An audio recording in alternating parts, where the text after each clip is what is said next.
Hi hello viewers, welcome to my channel Rekha videos. ಈ ಬಿಸ್ಕಿಟನ್ನ ನಾನು ಗೋಧಿ ಹಿಟ್ಟಿನಿಂದ ಮಾಡಿದ್ದೀನಿ ಅಂದರೆ ನೀವು ನಂಬ್ತೀರಾ? ನಂಬಲೇಬೇಕು. ನಾನು ಮೈದಾ ಬಳಸದೆ, ಯಾವುದೇ ಬೇಕಿಂಗ್ ಸೋಡಾ, ಬೇಕಿಂಗ್ ಪೌಡ್ರ್ ಬಳಸದೆ ಕೈ ನಾನು ಗೋಧಿ ಹಿಟ್ಟಿನಿಂದ ಬಿಸ್ಕೆಟ್ ಮಾಡಿದ್ದೀನಿ. ಹೆಲ್ದಿ ಕೂಡ. ಹೇಗೆ ಮಾಡೋದು ಅಂತ ನೋಡೋಣ. ಇವಾಗ ನಾನು 1 ಕಪ್ ಆಗುವಷ್ಟು ಸಕ್ಕರೆ ತೊಗೊಂಡಿದ್ದೀನಿ. ನಾವು ಯಾವ ಕಪ್ಪಲ್ಲಿ ಗೋಧಿ ಹಿಟ್ಟನ್ನು ಮೆಜರ್ಮೆಂಟ್ ಮಾಡ್ಕೊಂಡಿದ್ದೀವೋ ಅದೇ ಕಪ್ಪಿನ ಅಳತೆಯಿಂದ 1 ಕಪ್ ಆಗುವಷ್ಟು ನಾನು ಸಕ್ಕರೆ ತಗೊಂಡು ಅದಕ್ಕೆ 2 ಕಪ್ ಆಗುವಷ್ಟು ನೀರು ಹಾಕಿ ಮಿಕ್ಸ್ ಮಾಡ್ತಾಯಿದ್ದೀನಿ. ಸಕ್ಕರೆ ಕರೋ ಅವಶ್ಯಕತೆ ಏನಿಲ್ಲ, ಸ್ವಲ್ಪ ಕರಗಿದರೆ ಸಾಕು. ಇವಾಗ ನಾನು ಹಿಟ್ಟನ್ನು ಮಿಕ್ಸ್ ಮಾಡ್ತಾಯಿದ್ದೀನಿ. 2 ಕಪ್ ಆಗುವಷ್ಟು ಗೋಧಿ ಹಿಟ್ಟು ತೊಗೊಂಡಿದ್ದೀನಿ.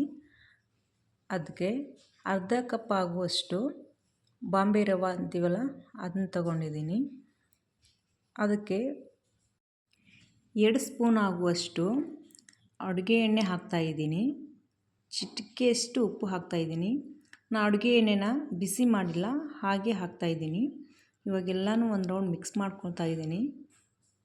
ಎಲ್ಲನೂ ಒಂದು ರೌಂಡ್ ಮಿಕ್ಸ್ ಆದ ನಂತರ ಸಕ್ಕರೆ ಕರಗಿದ ನೀರನ್ನು ಇದಕ್ಕೆ ಸ್ವಲ್ಪ ಸ್ವಲ್ಪನೇ ಹಾಕ್ತಾ ಮಿಕ್ಸ್ ಮಾಡ್ತಾ ಚಪಾತಿನ ಹಿಟ್ಟಿನ ಹದಕ್ಕೆ ಬರೋ ಥರ ನಾದ್ಕೋಬೇಕು. ಬಟ್ ಹುಷಾರು, ಜಾಸ್ತಿ ನೀರು ಹಾಕಿ ಮಿಕ್ಸ್ ಮಾಡಿದರೆ ಸರಿಯಾಗಿ ಬರಲ್ಲ ಈ ಬಿಸ್ಕೆಟು. ಹಾಗಾಗಿ ಸ್ವಲ್ಪ ಸ್ವಲ್ಪನೇ ಹಾಕ್ತಾ ಮಿಕ್ಸ್ ಮಾಡಿ ನೀಟಾಗಿ ಮಿಕ್ಸ್ ಮಾಡ್ಕೋಬೇಕು. ಇವಾಗ ನೋಡಿ, ಸ್ವಲ್ಪ ಸ್ವಲ್ಪನೇ ಹಾಕ್ತಾ ನಾನು ಮಿಕ್ಸ್ ಮಾಡ್ಕೊತಾ ಇದ್ದೀನಿ. ಇವಾಗ ಚಪಾತಿನ ಹಿಟ್ಟಿನ ಹದಕ್ಕೆ ಮಿಕ್ಸ್ ಮಾಡ್ಕೊಂಡಿದ್ದಾಯಿತು. ಈ ಹಿಟ್ಟನ್ನು ನೆನೆಯೋಕ್ಕೆ ಬಿಡೋ ಅವಶ್ಯಕತೆ ಇಲ್ಲ, ಹಾಗೆ ದಿಢೀರ್ನೇ ಮಾಡ್ಕೊಂಡ್ಬಿಡ್ಬೋದು. ಯಾಕಂದರೆ ಸಕ್ಕರೆ ನೀರು ಹಾಕಿ ನಾವು ಮಿಕ್ಸ್ ಮಾಡೋದ್ರಿಂದ ಬೇಗನೆ ಈ ಹಿಟ್ಟು ಮೆದುವಾಗೋ ಚಾನ್ಸಸ್ ಇರುತ್ತೆ. ಹಾಗಾಗಿ ಮಿಕ್ಸ್ ಮಾಡಿದ ತಕ್ಷಣವೇ ನಾವು ಮಾಡ್ಕೊಂಡ್ಬಿಡ್ಬೋದು. ಇವಾಗ ನೋಡಿ, ಎಲ್ಲನೂ ನೀಟಾಗಿ ಮಿಕ್ಸ್ ಮಾಡ್ಕೊಂಡಿದ್ದೀನಿ. ಇವಾಗ ಇದನ್ನು ಈ ಥರ ನಾವು ಮಾಡ್ತಿದ್ದೀನಲ್ಲ, ಈ ಥರ ರೌಂಡ್ ಶೇಪ್ ಥರ ಮಾಡಿ ಅದನ್ನು ಅರ್ಧದಷ್ಟು ಕಟ್ ಮಾಡ್ಕೋಬೇಕು.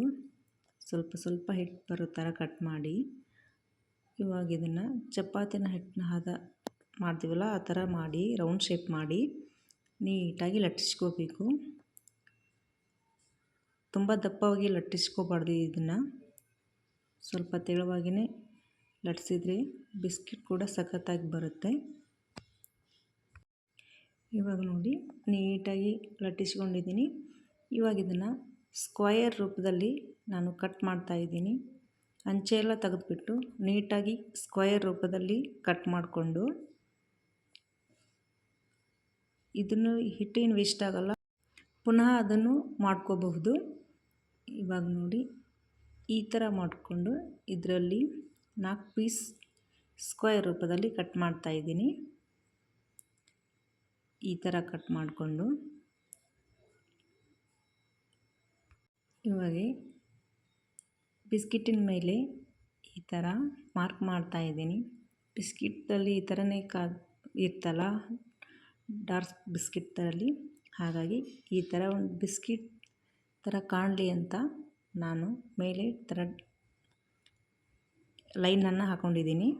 ಇವಾಗ ಮುಂಚೆ ನಾನು ಎಣ್ಣೆಯನ್ನು ಬಿಸಿ ಮಾಡಿಟ್ಟಿದ್ದೆ, ಹಾಗಾಗಿ ಗ್ಯಾಸ್ ಫ್ಲೇಮ್ನ ಸ್ಲೋ ಇಟ್ಟು ಒಂದೊಂದಾಗೆ ಇವಾಗ ಇದರಲ್ಲಿ ಹಾಕ್ಕೊಂಡು ಗ್ಯಾಸ್ ಫ್ಲೇಮ್ ಸ್ಲೋನೇ ಇಟ್ಟು ಇದನ್ನು ನೀಟಾಗಿ 2 ಕಡೆ ಚೆನ್ನಾಗಿ ಫ್ರೈ ಮಾಡ್ಕೋಬೇಕು.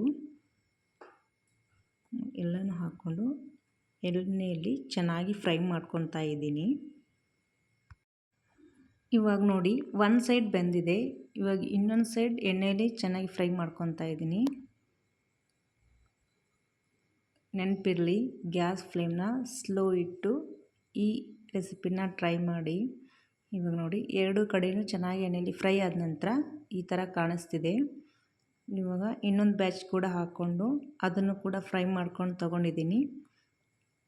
ನಾನು ತೊಗೊಂಡಿರೋ ಮೆಜರ್ಮೆಂಟಲ್ಲಿ 3ರಿಂದ 4 ಬ್ಯಾಚ್ ಆಗಿದೆ. ಇವಾಗ ನೋಡಿ, ಎಲ್ಲನೂ ನೀಟಾಗಿ ರೆಡಿಯಾಗಿದೆ, ಹೆಲ್ದಿಯಾಗಿದೆ.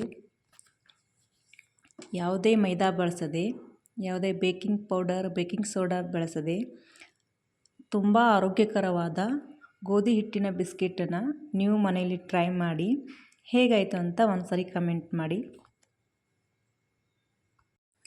ಈ ಥರ ಆರೋಗ್ಯಕರವಾದ ಹೆಲ್ದಿ ರೆಸಿಪಿಗಳನ್ನು ನೋಡಲು ನನ್ನ ಚಾನಲ್ನ ಸಬ್ಸ್ಕ್ರೈಬ್ ಮಾಡಿ ಸಪೋರ್ಟ್ ಮಾಡಿ. ಮತ್ತು ನಿಮ್ಮ ಫ್ಯಾಮಿಲಿ ಫ್ರೆಂಡ್ಸ್ಗೆ ಈ ವಿಡಿಯೋಗಳನ್ನ ಶೇರ್ ಮಾಡಿ. ಆದಷ್ಟು ಬೇಗ ಸಬ್ಸ್ಕ್ರೈಬ್ ಮಾಡ್ಕೊಳ್ಳಿ. Thank you for watching. Bye bye.